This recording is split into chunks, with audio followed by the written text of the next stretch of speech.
Irmãos, a paz do Senhor Jesus, alguns pastores, uns de má fé, outros por ignorância, estão promovendo uma verdadeira histeria religiosa no meio dos evangélicos. Por quê? Porque eles estão fazendo vídeos na internet, postando vídeos na internet, dizendo que está acontecendo uma perseguição à igreja, uma caçada à igreja, para fechar a igreja, prender pastor. Por que isso? Por causa do isolamento social. Amigo, preste atenção. Na época dos apóstolos, ali tinha perseguição religiosa. Por quê? Porque os apóstolos estavam sendo proibidos de falar do nome de Jesus, de pregar a doutrina de Jesus Cristo. Não é o que acontece hoje. O problema não é Jesus, o problema não é o culto, o problema não é o que você crê ou deixa de crer. Porque você tem liberdade de religião, liberdade de expressão, de crença, de culto. Você tem liberdade de culto, entendeu? O problema é a pandemia. E a aglomeração, isso é uma recomendação médica, a aglomeração faz com que o vírus, a Covid-19, venha espalhar ainda mais, entendeu? Não é só a igreja que as pessoas querem que pare, não é só o culto que tem pessoas que querem que pare. Escolas foram paradas, as pessoas também não querem que abra as escolas. E aí, a escola está sendo perseguida? É claro que não. Não teve desfile de escola de samba? E aí, as escolas estão sendo perseguidas? É claro que não. Nos jogos de futebol, não está sendo permitido as pessoas ir lá para assistir o jogo, na arquibancada. E aí, os times de futebol estão sendo perseguidos? Então isso é uma bitolação, é uma estratégia política. Para quê? Qual a finalidade disso? Para dizer que a igreja está sendo perseguida no Brasil e qual é a solução? Votar no determinado candidato, que esse candidato vai te proteger. Irmão, ainda que a igreja estivesse sendo perseguida no Brasil, o crente, ele não vai recorrer à política.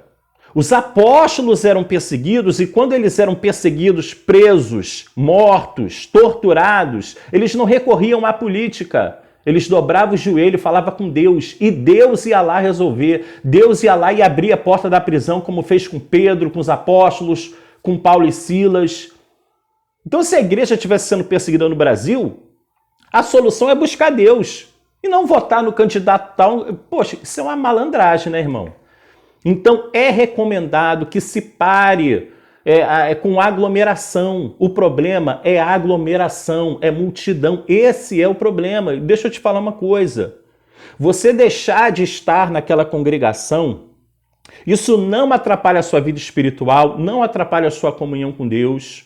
Entendeu? Até porque nós sabemos que igreja não é pedra, não é tijolo. A igreja não é aquele templo. Nós somos o templo do Espírito Santo e a igreja somos nós.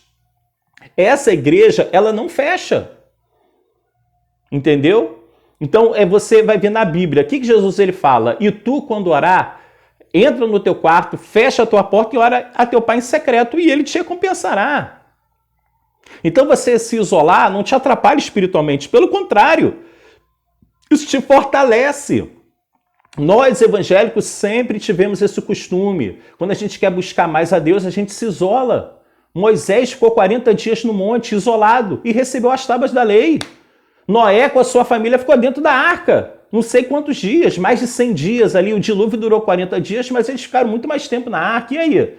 E Deus estava na arca. Então agora é a hora da igreja ficar na arca. Por quê? Porque fora da arca está acontecendo um dilúvio, que é uma pandemia, que matou 200 mil pessoas, quase 300 mil, só no Brasil. Eu quero lembrar que na Coreia do Sul, um pastor evangélico, ele foi responsável por 60% dos contaminados pela Covid naquele país. Por quê? Porque o pastor pegou missionários e enviou para a China para orar, para curar os doentes lá.